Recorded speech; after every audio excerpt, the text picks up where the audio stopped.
यहाँ तक तो हमने देख लिया कि किसी भी मेटल की हम कोटिंग करते हैं in order to prevent it from corrosion। अब हम कुछ मटेरियल लेते हैं और उनको अपनी मेटल पर कोट करते हैं, ठीक है।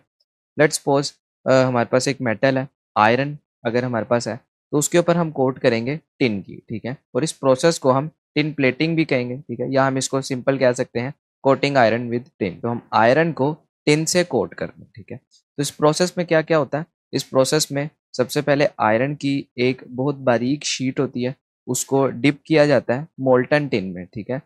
टिन मेल्ट किया जाता है और उसके अंदर आयरन शीट को डुबो दिया जाता है, और इसी के साथ जब उसको बाहर निकाला जाता है तो उसको पास किया जाता है किससे, हॉट पेयर ऑफ रोल से। इससे क्या होता है, जो मेटल की शीट होती है जो कोटेड हुई होती है टिन से, वो बिल्कुल एक बारीक सी होकर बाहर निकलती है। जैसे कि अगर हम इसकी एग्जांपल लें तो जो हमारे सोडा कैंस होते हैं, इसकी जो सरफेस होती है अगर हम देखेंगे इसका मटेरियल काफ़ी बारीक होता है, ठीक है। तो वो इस तरह से रोलर्स में से पास किया होता है। ओके, तो ये तो प्रोसेस हमें पता चल गया कि किस तरह से टिन प्लेटिंग होती है। अब सवाल यह है कि हमने टिन ही क्यों लिया आयरन के ऊपर।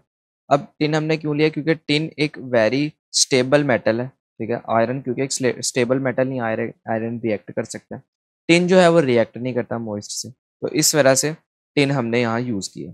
और इसके साथ साथ टिन जब तक, टिन की जो बारीक लेयर है, जब तक ये आयरन की सरफेस के ऊपर रहती है तो ये आयरन को एफिशिएंटली प्रोटेक्ट करती है corrosion से। तो इसलिए हम टिन मेटल यूज़ करते हैं आयरन के ऊपर।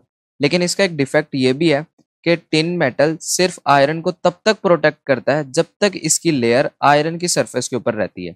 जैसे इसकी लेयर उतर जाएगी आयरन की सरफेस से, तो वहां से आयरन फिर से डैमेज होना स्टार्ट हो जाएगा, यानी कि उसकी आयरन की corrosion स्टार्ट हो जाएगी। क्योंकि हमने डिस्कस किया था कि टिन जो है वो एक स्टेबल मेथड है और आयरन जो है वो एक रिएक्टिव मेटल है। तो इस वजह से सराउंडिंग में मौजूद दो कंपाउंड्स होंगे उनके साथ रिएक्ट करेगा आयरन, और उसकी corrosion भी हो जाएगी।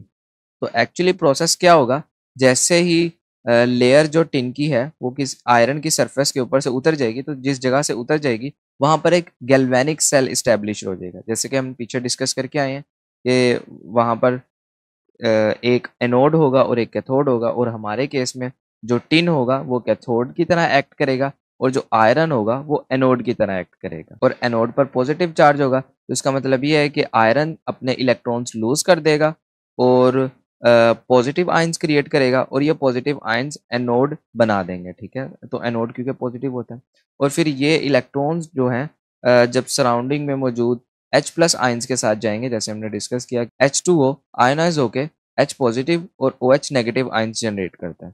तो जो H पॉजिटिव आयंस होंगे वो आयरन के इलेक्ट्रॉन्स से कंबाइन होंगे और हाइड्रोजन गैस बनकर इवॉल्व हो जाएंगे, और इसके साथ जो पीछे बच जाएंगे वो एनोड के ऊपर आयरन के पॉजिटिव आयंस बन जाएंगे, और जो पॉजिटिव आयंस होते हैं वो OH नेगेटिव से रिएक्ट करेंगे और FeOH3 बना देंगे, और ये प्रोसेस बहुत फास्ट होगा। तो इससे हम ये कंक्लूड कर सकते हैं कि जब तक टिन की लेयर मेटल सरफेस पर रहेगी, यानी कि आयरन की सरफेस पर रहेगी, तो तब तक ये उसको प्रिवेंट करेगी corrosion से। लेकिन जैसे ही इसका कोई पार्ट डैमेज हो जाएगा, यानी कि टिन की लेयर वहां से उतर जाएगी मेटल सरफेस के ऊपर से, तो आयरन जो है वो बहुत तेजी से corrode होना स्टार्ट हो जाएगा।